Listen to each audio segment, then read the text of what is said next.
بسم اللہ الرحمن الرحیم۔ ناظرین کرام، سامعین کرام، یہ گفتگو خرم مراد کی کتاب سے ماخوذ ہے جو قوموں کے عروج و زوال کے اسباب اور علل کو نہایت ہی خوبصورت انداز میں بیان کرتی ہے۔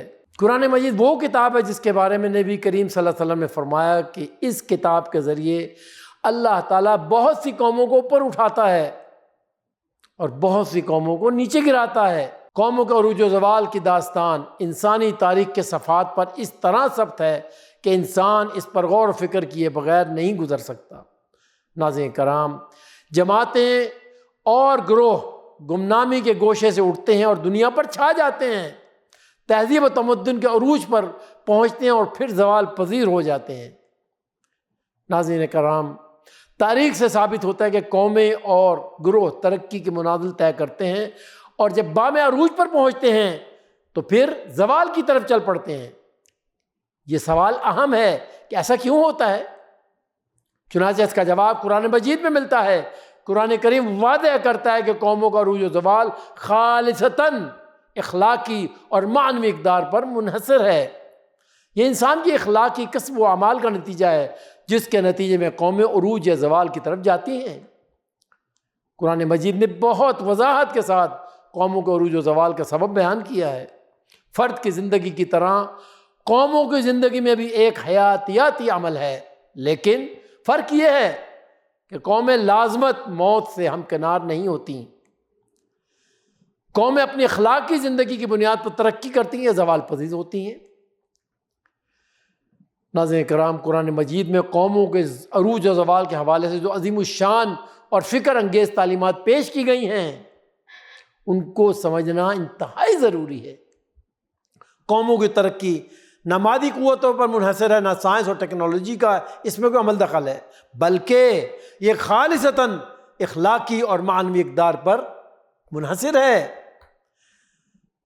قرآن مجید کے مطالعے سے یہ نتیجہ اخذ کیا جا سکتا ہے کہ قوموں کی ترقی 4 بنیادی اقدار پر منحصر ہے: ایمان، تقوی، صبر اور استغفار۔ نمبر 1، ایمان کی حقیقت صرف لفظوں کے فارمولے کو زبان سے ادا کرنے کا نام نہیں ہے، یہ دل و دماغ اور پوری زندگی کے اوپر غالب ہوتا ہے۔ ایمان کا پہلا رکن محبت ہے اور اس کا لازمی تقاضا جدوجہد ہے۔ دوسرے نمبر پہ تقوی کے معنی اپنے آپ کو بچانا ہے۔ یہ ظاہری مظاہر سے زیادہ اس قوت کا نام ہے جس کے بل پر ہم چیز کو غلط سمجھتے ہیں اس سے بچ جائیں، اور جس کو صحیح خیال کرتے ہیں اس کی طرف لپک کر جائیں۔ اور اسی طرح صبر بے بسی اور بے چارگی کا نام نہیں ہے، بلکہ عزم و ارادے کی قوت کا نام ہے۔ اس کے بل پر انسان اپنے مقصد کے حصول کے لیے جدوجہد کرتا ہے اور مشکلات کا تحمل کے ساتھ مقابلہ بھی کرتا ہے۔ اسی طرح استغفار گناہوں کا اعتراف کرنے اور معافی مانگنے کا نام ہے۔ ناظرین کرام، یہ قوموں کی ترقی کے لیے ناگزیر ہے۔ قرآن مجید نے واضح کیا ہے کہ قوموں کے عروج و زوال کا انحصار صرف اعمال و اخلاق پر ہے۔ فاسق قوموں کو ہلاک کر دیا جاتا ہے اور ظلم کرنے والی بستیاں تباہ ہو جاتی ہیں۔ لہذا ضرورت اس بات کی ہے کہ ہم اللہ تعالیٰ کے اوپر ایمان کی تجدید کریں، تقوی اختیار کریں، صبر کی روش اختیار کریں، اسے اپنائیں اور استغفار کی سبت پیدا کریں۔ ناظرین کرام، یہاں میں کچھ مثالیں پیش کرنا چاہوں گا جو قوموں کے عروج و زوال کی داستان کو مزید واضح کر دیں گی۔ پہلی مثال قوم عاد کی ہے۔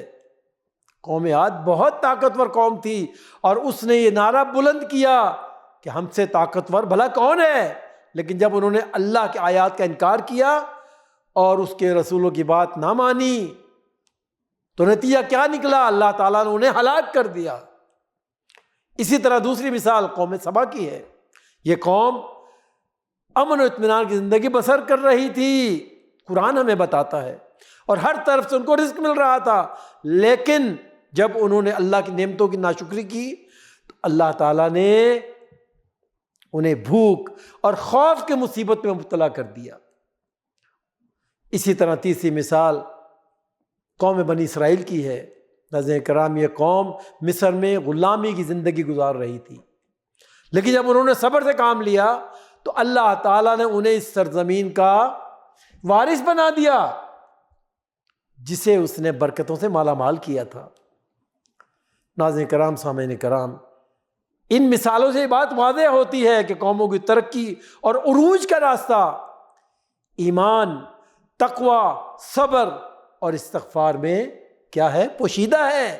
ہمیں اپنی زندگیوں میں ان اقدار کو اپنانا ہوگا تاکہ ہم ترقی کی منازل کو طے کر سکیں۔ ناظرین کرام، آج ہمیں سوچنے کی ضرورت ہے، آج ہمیں سوچنے کی ضرورت ہے کہ ہم اپنی زندگیوں میں ان 4 اقدار کو کس طرح نافذ کریں۔ ہمیں اپنی زندگی کا مقصد اللہ تعالیٰ کی رضا حاصل کرنا بنانا ہوگا، اپنے اعمال کا جائزہ لینا ہوگا، غلطیوں کا اعتراف کرنا ہوگا اور ان کی تلافی کی بھرپور کوشش کرنی ہوگی۔ قرآن کریم میں ارشاد باری تعالیٰ ہے، کیا کسی کو ہلاک کیا جاتا ہے سوائے ان قوموں کے جو فسق کا راستہ اختیار کریں۔ ایک اور آیت میں اللہ تعالیٰ ارشاد فرماتے ہیں، اللہ ان پر ظلم کرنے والا نہ تھا مگر وہ خود ہی اپنے اوپر ظلم کر رہے تھے۔ ناظرین کرام، اسی طرح قرآن کریم میں ایک اور جگہ ارشاد آتا ہے، ایمان والے وہ ہیں جن کے دل اللہ کے ذکر سے کانپ اٹھتے ہیں اور جب ان پر اس کی آیات تلاوت کی جاتی ہیں تو ان کے ایمان بڑھ جاتے ہیں اور وہ اپنے رب پر کیا کرتے ہیں؟ توکل کرتے ہیں۔ ناظرین کرام، اس ضمن میں ہمیں یہ بھی یاد رکھنا چاہیے کہ ترقی اور عروج کا راستہ نہ صرف انفرادی بلکہ اجتماعی زندگی میں بھی اپنانا ضروری ہے۔ ہمیں اپنے معاشرتی، اقتصادی اور تعلیمی نظام میں ان اقدار کو شامل کرنا ہوگا تاکہ ہم ایک مضبوط اور ترقی یافتہ قوم بن سکیں۔ آخر میں دعا گوں کہ اللہ تعالی ہمیں قرآن مجید کی تعلیمات کو سمجھنے اور ان پر عمل کرنے کی توفیق عطا فرمائے تاکہ ہم عروج کی منازل طے کر سکیں۔ آمین یا رب العالمین۔ وصلی اللہ علی نبینا محمد۔